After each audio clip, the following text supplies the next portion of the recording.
자, 봅시다.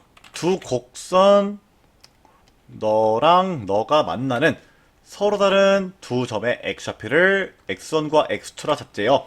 근데 보니까 요 친구는 그래프를 그려줬는데 요 친구는 안 그려줬네. 근데 k에 대해서 유일하게 있는 조건이 자연수래요. 그럼 얘를 갖다가 대략적으로 그려보면은 어떻게 될까?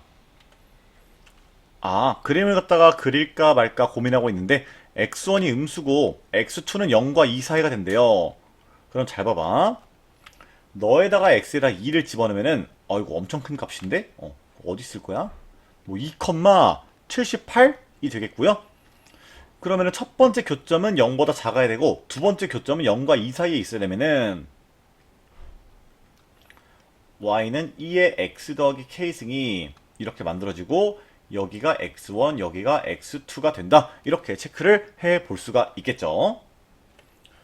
아무튼 뭐 이렇게 그림을 갖다가 우리가 그릴 수 있으면은 그려주는 게 훨씬 더 문제풀이에 있어서 도움되기 때문에 좀 그림을 갖다 그려봤고요.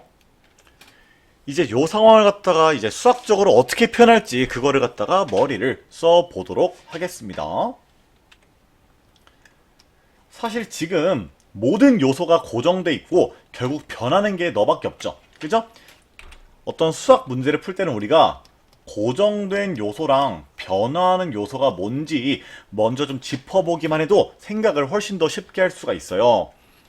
여기서 k 값이 변할 때 이 x1과 x2가 어떻게 움직이는지를 한번 생각을 해보자고요. 아시겠죠?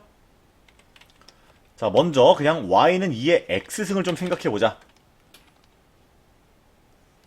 그럼 y는 2의 x승은 이렇게 만들어지겠죠. 그죠? 그럼 이때 x1이 0보다 커지네. 그러면은 여기다가 플러스 뭐가 붙어야 먼저 x1이 음수가 될까 생각해보면은 0 넣었을 때 이 y 값이 2가 됐으면 좋겠죠? 그죠? 그러면은 여기다가 y는 2의 x 더하기 1승이 될 때 어떻게 돼요? 그때는 그림이 이렇게 만들어지겠죠. 아이고 좋아요. 그러면은 여기서 요쪽에 들어간 숫자가 커질수록 뭔가 이 지수함수가 좀 더 위로 올라가는 느낌이 든다 이렇게 얘기할 수가 있겠죠. 자, 요거는 살짝 심한 내용인데요. 봐봐. 사실 요렇게 보면은 얘는요 x축의 평행이동인데 왜 위로 올라갔다 표현하냐 이렇게 좀 투덜대실 수도 있어요. 근데 우리 지수함수는 너를 어떻게 볼 수 있냐면요, 너 곱하기 너 이렇게 볼 수가 있겠죠. 그죠? 그래서 자, 둘이 똑같은 식이란데 이렇게 보면은 y는 2의 x승을 갖다가 어떤 평행이동시킨 함수로도 볼 수 있지만 얘에서 얘로 넘어가는 관점을 보면은 어떤 숫자를 갖다가 곱해줘서 조금 더 이 위아래 스케일을 변화시키기 때문에 어떤 위나 아래로 움직이는 느낌을 받을 수도 있다고요. 아시겠죠? 그래서 지수함수의 평행이동 같은 경우에는요, 좀 그림을 그리면서 스스로 생각해 보셔도 되는데, 얘를 갖다가 왼쪽으로 평행이동 시켰다라는 거는 결국에 어떻게 돼요? 왼쪽으로 평행이동 시켰다는 거는 위로 좀 올라갔다 이런 관점으로도 볼 수 있다라는 거를 우리가 이해를 해주셔야 된다고요. 아시겠죠? 아무튼 이런 관점의 차이를 알았고요.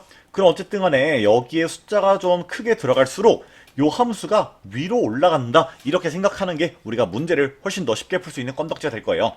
자, 그럼 먼저 여기에 1 들어갈 때가 이렇게 되니까 일단 k가 1보다 커진다면은 요 조건은 만족할 수가 있겠죠. 그 다음 얘를 갖다 만족을 시켜볼 건데, 자, 이번엔 그러면은 여기서 x좌표에다가 2 넣었을 때 값을 생각해 볼게요. 그럼 2,2에 2 더하기 k승 이렇게 만들어지겠죠? 그럼 어떻게 되는 거야? 이 두 번째 교점이 이렇게 만들어지려면은 얘보다는 얘가 작으면 되겠죠? 그죠? 그러면은 자, 2의 2 더하기 k승이 78보다는 작았으면 좋겠어요. 근데 요 관계에서 k가 자연수라는 걸 생각해 보면은 결국에 너가 될 수 있는 최선이 2의 6승이 되겠죠? 즉 k가 4 집어넣었을 때까지 가능하고 k가 5 집어넣은 순간부터는 안 되는 거겠지. 자, 뭐라고? k가 4까지 가능하다고요. 그럼 k 범위가 이렇게 만들어지면서 k는 2 또는 3 또는 4가 돼서 결국에 모든 자연수 K값의 합은 9가 된다. 이렇게 이야기해 보실 수 있겠습니다. 아시겠죠? 네, 여기까지 할게요.